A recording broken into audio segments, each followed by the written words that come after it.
Bonsoir à tous.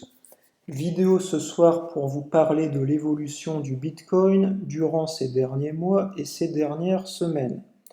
Et pour cela, je vais m'appuyer sur l'unité de temps journalière. Donc nous avons évolué pendant l'été dans un triangle descendant qui a fini par casser vers le bas.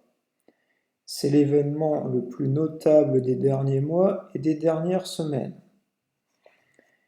Nous avons ensuite évolué dans une range autour du pivot annuel à 8078,5 avant de rebondir de plus de 40% en 2 jours. Beaucoup de monde sur Twitter annonçant un retour à la tendance haussière. Ce rebond, cependant, pour moi, n'est pas synonyme de retournement de tendance. Il ressemble plus au final à un pullback sur le bas de notre triangle descendant qui s'était formé cet été. Comme vous pouvez le voir, il vient se rappuyer vers les 9400, mais n'a jamais vraiment clôturé deux bougies d'affilée au-dessus. Ce que nous constatons donc ces derniers jours est la suite de ce pullback, étant donné que nous sommes venus retester le bas du triangle, que nous avons confirmé qu'il fait résistance, nous reprenons plutôt dans un scénario de baisse. Une chose aussi à souligner est le faible volume de la hausse de 40% qui a eu lieu fin novembre. Si on compare le volume avec les pics précédents, on peut voir qu'il est pas forcément plus faible le jour de la hausse, mais qu'il n'y a pas de mouvement de continuation. Le volume tout de suite s'écrase. Alors qu'on peut voir que sur certains pics comme ici, le volume a quand même été plus soutenu pendant plusieurs jours d'affilée. Je voudrais aussi en profiter pour parler de l'analyse Ishimoku. Donc moi sur Ishimoku, j'utilise principalement le nuage et nous pouvons voir que le nuage a parfaitement fait résistance. Ici, c'est vraiment clair et net. Donc je rappelle qu'au niveau des paramètres de Ishimoku, alors ici je prends les pivots, mais sur les paramètres de Ishimoku, je suis en 20, 60, 120, 30. Pour l'avoir utilisé beaucoup, honnêtement, ce sont clairement les meilleurs paramètres que nous pouvons utiliser sur le Bitcoin.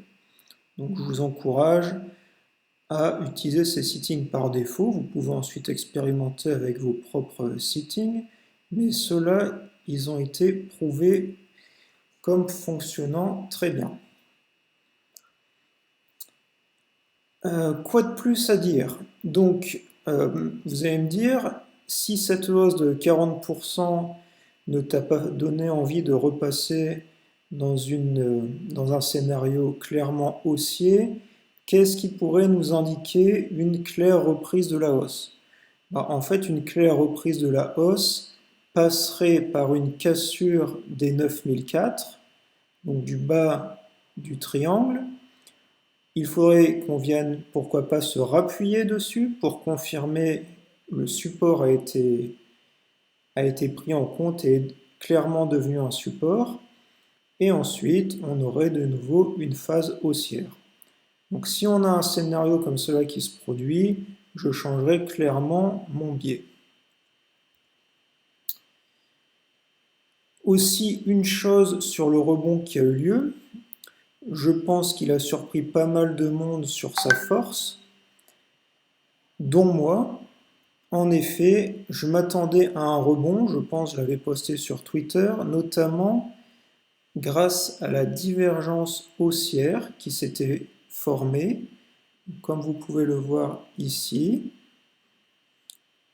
On pouvait clairement s'attendre à une hausse, à un rebond, quand on est venu toucher ici les 7400. J'avais d'ailleurs clôturé mon short dans ces eaux-là. Je me souviens plus exactement le montant où j'ai clôturé mon short, mais c'était ici quelque part. Et moi, personnellement, je me serais attendu à un rebond au niveau du pivot annuel, donc des 8078. Donc voilà un peu pour l'analyse des dernières semaines. Et donc pour la suite, comme je le disais, pour moi, on n'est clairement pas reparti dans une tendance haussière nette. Et donc, j'ai plutôt tendance à dire qu'on risque de descendre jusqu'à temps que le cours nous prouve l'inverse. Voilà, je vous remercie et bonne soirée à tout le monde.